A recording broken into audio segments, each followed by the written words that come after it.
During the Ming and Qing dynasties, the Temple of Agriculture was where the emperor offered sacrifices to Shennong, or the Yendi Emperor. Over nearly 600 years in the Ming and Qing periods, 25 emperors came here in person or sent ministers to practice farming and worship the god of agriculture as a way to publicize the national policy of putting agriculture first.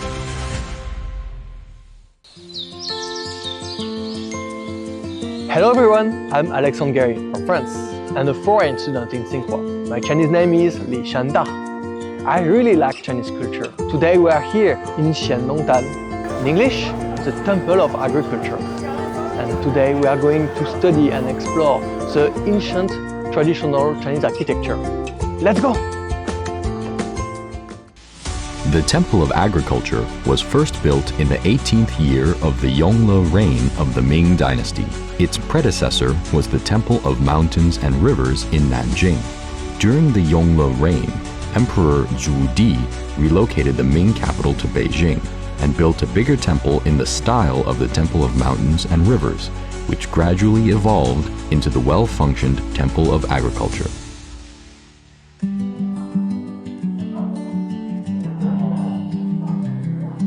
This is typical traditional Chinese architecture. Caisson ceiling. In the center is a coiling dragon. It looks ferocious and majestic. Wow, it's imposing. Caisson ceiling is the interior ornamental top of traditional Chinese wooden architecture. It not only has the function of fire prevention, but it's also a decoration full of artistry.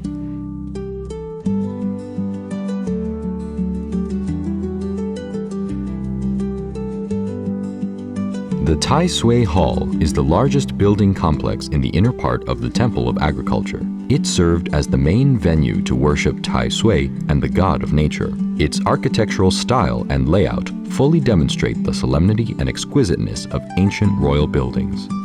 The building complex provides precious reference for studying the architectural and ritual culture of the Ming and Qing dynasties. The Tai Sui Hall has been transformed into one of the major exhibition halls of Beijing Ancient Architecture Museum. Tourists can see models of classical buildings around China and learn about the aesthetic designs and ritual systems related to ancient Chinese architecture. 1, 2, 3, 4, 5. This starry vault-like caisson ceiling has multiple layers, and each layer has exquisite pavilion-shaped decorations. And the middle is a starry sky.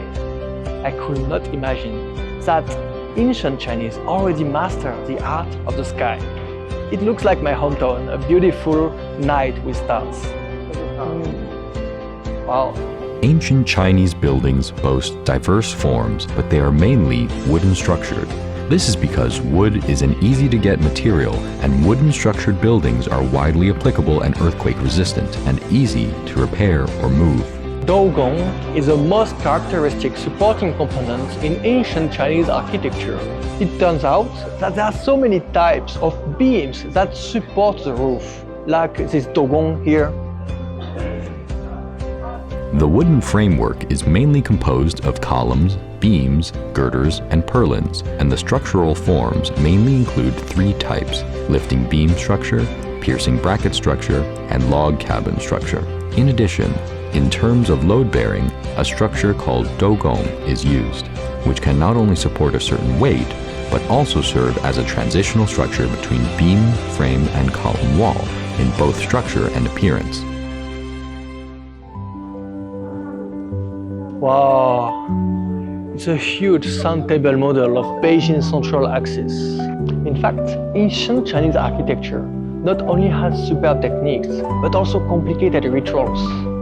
How amazing it is! Given that now we reach the central axis of Beijing, let's go to see Tiantan, the Temple of Heaven. The Tai Sui Hall in the Temple of Agriculture features a single eave heap and a gable roof. Its heaps look simple but are elegant. It's a whole match for the architecture in the building. We can go to the Temple of Heaven now to see another kind of architecture. Okay, let's go.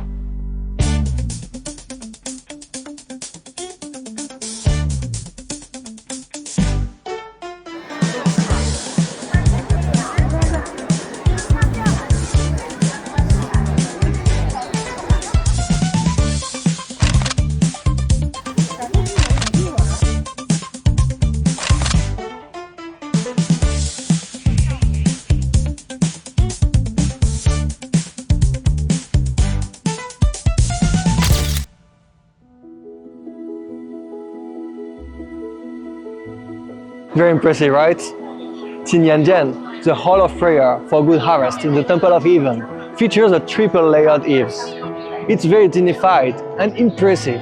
It is the highest level eave design in ancient China. The hierarchy of the eave designs reflects the hierarchical concept and feudal etiquette of ancient Chinese society, as well as the functional and aesthetic needs of ancient architecture.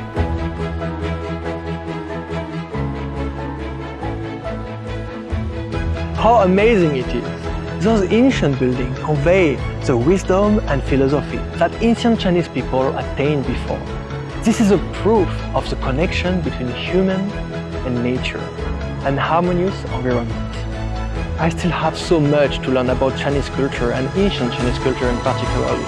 Gudai Wenhua. Over centuries, the Temple of Agriculture has transformed from an imperial garden in the Ming and Qing dynasties to a public park in the Republic of China period, and then to an important window to show the agricultural civilization and ancient architectural aesthetics of the Chinese nation today.